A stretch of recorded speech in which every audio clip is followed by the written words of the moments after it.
When the President of the United States orders military action against foreign countries, absent an emergency scenario where American interests are under imminent, dire threat, as was done with Venezuela, Cuba, and Iran, that's an unconstitutional usurpation of Congress's authority and a violation of the War Powers Clause.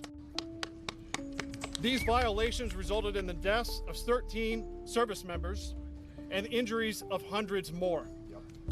For this, the President and Vice President must be impeached, convicted, and removed.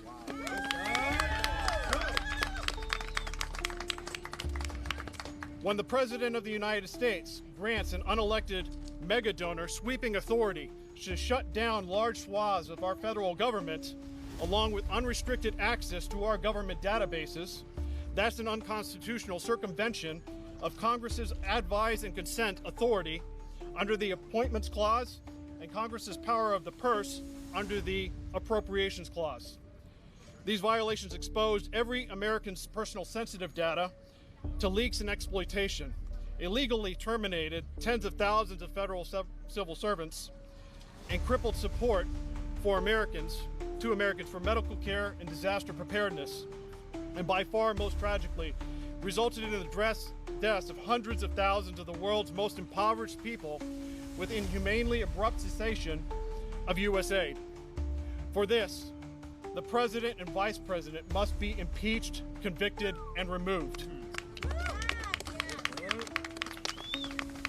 When the President of the United States directs the Department of Homeland Security to deny hundreds of people any due process before illegally detaining them and sending them to a foreign prison notorious for human rights abuses, that's a violation of our Fifth and Eighth Amendment rights.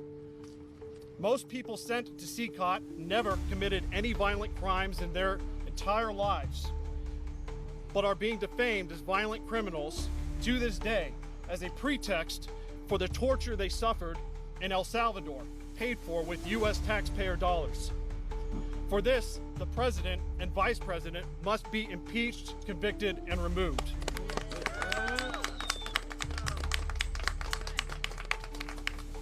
When the President of the United States sponsors violence on the American people, engaged in their constitutional right to peacefully assemble and protest, that's a violation of our First Amendment rights.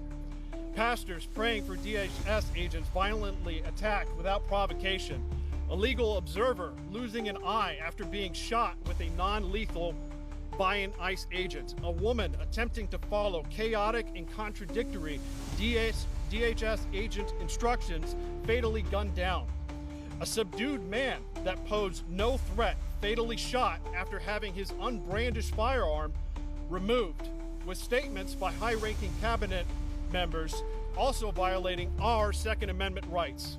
For this, the President and Vice President must be impeached, convicted, and removed. There are innumerable more impeachable offenses that I could cover. Denying congressional oversight of immigrant detention centers that look increasingly like CCOT. Suing institutions like media, colleges, and law firms for billions of dollars while abusing the authorities of the executive branch agencies to extort settlements. Allowing a mega donor to advertise products on the White House front lawn,